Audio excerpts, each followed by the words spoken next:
Welcome back to What Arty Noobs with General Disturbance. This is the Jaegeru, the Jagdpanzer E100. It's located on Berlin map and it's Berlin Encounter. And this one is under the command of Clean Sweeper Marksman. Yes! Well, we saw this tank only a short while ago being handled by another of our members, Marky 12. Let's see how Clean Sweeper Marksman gets on. As you saw in that last battle, it's incredibly easy to actually get high calibers and very high scores in terms of killing enemy tanks with this because of the 17cm gun, but not a lot of players know that that gun is actually an Arty gun. Yeah, it's a Kanonen, and the Germans always called the guns that we Kanonen as the ones that were actually taken from the Arty program, and so this 17cm is basically a similar gun to the one you find on the howitzers. He's decided to go along the north bank of the river all alone. Unfortunately, that also means that the sides of his vehicle are going to be vulnerable to fire from the enemy if they can get alongside on the other side of the river, but I stopped here facing the enemy, so he's going to be less vulnerable here. And the first enemy turns up. Look at that, 1093 hit points with his first shot. Mind you, it was a heat round. Yeah, he's predominantly carrying heat because heat does have a tremendous effect. It really does overmatch the armor completely. Oh no, that one didn't work. Now he can't really move along to the bridge. That's what I thought originally he was going to do. Go to the bridge, and that would encourage somebody to shoot in his side as he moves across the bridge. You see one of the rounds actually struck the roof of the turret. He went for the flat surfaces on the front of the VK. Unfortunately that one didn't work, blocked by the VK. Yeah, the big pain for the Jaegeru is the long reload time. The standard bookload is 24.64 seconds. And you can see in Clean Sweeper Marksman has got it down to 20.38. Now let this style in. Oh, 6 targets. Ah, beautiful. 1100 hit points. The alpha for these shells is 1050. And you can see the penetration is 420mm with the heat rounds. With the standard AP, that would be 299, same alpha, and with the HE rounds it'll do 1400. Oh, fantastic, kills the VK, stone dead. The shell went right through his side and he's out the game. And there goes the A phase 1, which gives us a kind of advantage, and I think that, yeah, Clean Sweeper Marksman's going to move on. Already collected 2700 hit points, might as well get some more. Now the Jaegeru was going to be built of the E100 hull. As you know, as I mentioned in previous videos, the E100 was actually completed in as far as the actual vehicle itself, the hull, but the turret, well, they hadn't got around to putting a turret on it. It was supposed to have the same turret as the mouse, the rounded one. So the one in the game, the flat one, is fictional. That said, you can see that in a sense actually it's kind of a reverse vehicle than the bit like the M53, M55 is a reversed M47.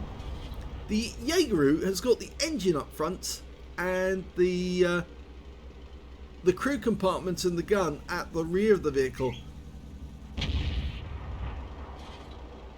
So a bit like the vehicle being turned round, but they've turned round the shields over the tracks as well. Those are blast shields to try and stop the artillery rounds from damaging the vehicle. Okay, now he's got an E100. Oh yes! Nice snap! 1021 off the E100, and you can see that flat turret on the E100 itself. And he's missed his shot. Actually looks like it hit the side of the vehicle, but we'll check that any second. Ah, the Hesh barn does get around into us. It's an HE round, not a Hesh round, so he wasn't able to pay or do Hesh damage. Can we see the... Oh, I'm trying to see where the... Yes, you can see the E100 bounced off the side of the vehicle. There it is. Okay, our E100's moved up. I think we should move up as well now, actually. I think, even though that, yeah, we're still spotted. I think it was that Carnarvon over there that spotted us.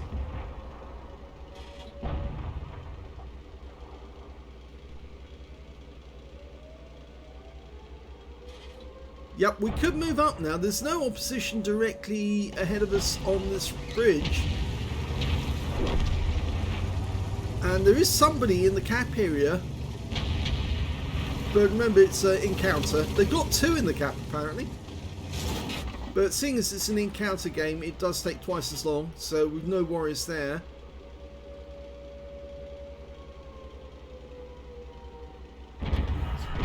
Here comes the Heshbon. And there goes the Heshbon. Back to the garage for you. 939 hit points. And he's loading another Hesh round. Oh, the Jagdpanzer had the impertinence to try and lob a shell in our direction. And it did strike the side of the vehicle. Now, technically speaking, I suppose it should have actually penetrated. But he is so far away, he's probably lost a bit of the pen.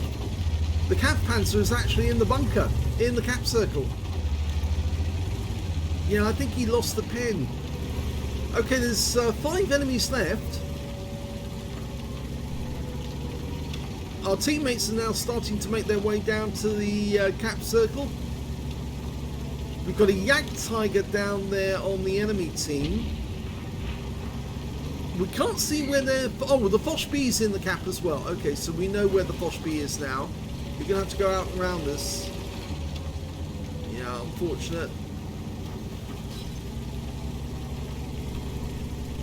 So the Jaegeru might have been built if they'd had enough time to start manufacturing more E100. But the reason why they didn't manufacture more E100 was down to the fact that it was cancelled in favour of the mouse. And, well, they continued to work on it even though the E100 was cancelled. They put just 3 men on it. If they put 100 men on it, I think they would have been able to put together quite a few production E100s. But I think Hitler would have been absolutely furious if that was the case, because they would have gone against what he dictated, that the project was cancelled. In fact, actually, a lot of people quite often during the war would go against what Hitler wanted, specifically regarding the German assault rifle. They kept changing things on it, and Hitler wanted this and that, and well, the engineers kept changing it, trying to make it work, and it was him micromanaging the war. He wasn't letting his scientists and his engineers and his military leaders actually do the job that they knew how to do, and as a consequence, that's why he lost the war, because he micromanaged too much, made very bad decisions, and ended up losing as a result. Well, the enemy's done quite well, because they managed to take out most of the guys who actually were fighting up in the north.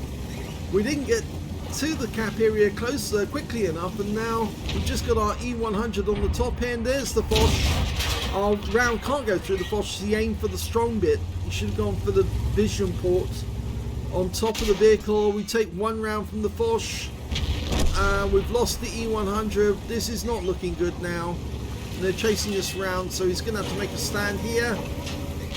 I think he's let down by his teammates. Now go for the vision port. That's it. Easy kill there. Unfortunately, he's all alone, and now he's being pinpricked to death by these enemy. The LT-432's got directly behind him because he knows he's safe there. And the kill shot comes in, and he's wiped out by the Jagdtiger.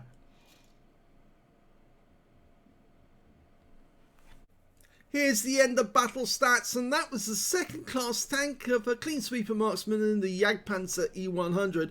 He did get a duelist for taking down 2 tanks who damaged him. He also got a 5 for effect for doing more damage than the hit points for his own vehicle. And yes, he did pick up a high caliber in that game for dealing the most damage in the game overall. His win rate from the battle was 6,825, which is Super Unicum standard. But sadly he did lose because his team let him down. They all died off. I mean, they did fairly well up in the town itself, in the city, in the buildings. But the moment they moved down to the cap area, the enemy seemed to be ready and waiting for them and took them out one by one, instead of them attacking all together at the same time. And it didn't help in the sense that Clean Sweeper had such a long way to go to get to the actual fight, because of course being on the bridge meant that he had a long drive to get around and across the other bridges to get to the fighting area, and by then the enemy had finished our guys off. But I think it was more down to the fact that his teammates let him down, because he did actually manage to get the highest damage in the game, 5,326 hit points. The next highest damage in the game was the E100 on his team with 3,775. He was the penultimate guy to die. And the third highest damage was the Progetto on the enemy team with 3,523. When it came to kills, he shared the top spot because he got 3 kills. So did the E100 on his team, and the Progetto on the enemy team got 3, as well as the Heshbon and the E100. They all got 3 as well. And when it came to base XP, I'm afraid, yes, the enemy team comes out top here. 1,079 for the Jagdpanzer, 1,070 for the ST1, and 994 for the Patriot. And yes, the best on his team, 546, just beating the 257 here, 540. But yes, sadly it was a losing game. He fired 9 rounds in the game, got 8 direct hits and 6 penetrations, so just 1 round went astray. I think it was a snapshot that he fired towards the Heshbon as he was pulling back into cover, and it just went straight past and missed altogether. 6 penetrations, yes, well, using the heat rounds, you do tend to penetrate the enemy a lot more. 5,326 hit points of damage, all of it at close range. 14 hits received from the enemy, 8 penetrations, 5 non-penetrations, and 1 hit by way of splash. Yes, he did get hit by an HE round from the Heshbon, which is surprising because you'd think that that guy would know to fire Hesh at the target, but no, he had to use a standard HE instead. 1,970 hit points of damage blocked by armor. He spotted 2 enemy vehicles, damaged 7 of the enemy, killed 3, and earned 59,765 credits from the game. 5,931 for Courageous Resistance, that's because he got a Battle Hero medal in a losing or drawn game. His total was 65,696 credits, but because he fired so much in the way of premium ammo, and he certainly did because he had to, 36,032 credits loss for the game. Yes, the heat ammo is rather expensive. 25 bonds from the battle, it was tier 10, and 5 for this being a tier 10 vehicle, 30 in total. I think actually that's for mission completion, that 25 bonds. 819 for the battle, 478 for Courageous Resistance, took away 1,297 experience points altogether.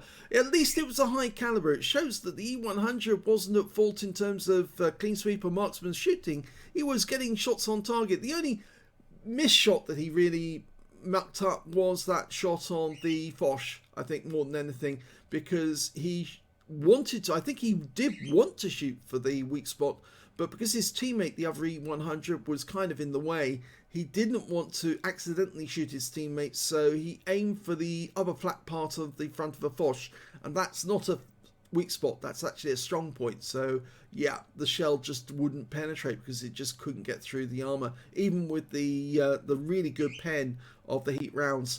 Yeah, you need to aim for that weak spot, and he did aim for it the next shot, and it worked, and he took out the Foch easily. So yeah, this one's a loss, but better luck next time, and hopefully you'll come back with a replay where you get loads of medals and a win. I hope you enjoyed that replay. If you did, please give this video a like, do subscribe to our channel, leave a little comment down below because it feeds the algorithm. Oh, he wants back up in the movies. Oh, the precious movies. And of course, please do remember we've got a second channel, a sister channel called The General, where you can see great replays without any commentary whatsoever. And for the past couple of days, I've been working my butt off, putting new videos up there so we get at least 6 days ahead at any one time. But there's some absolutely scorching battles on that channel, I know, because I've seen them and I thought, oh wow, I wish I could do that. Anyway, thank you for watching this video.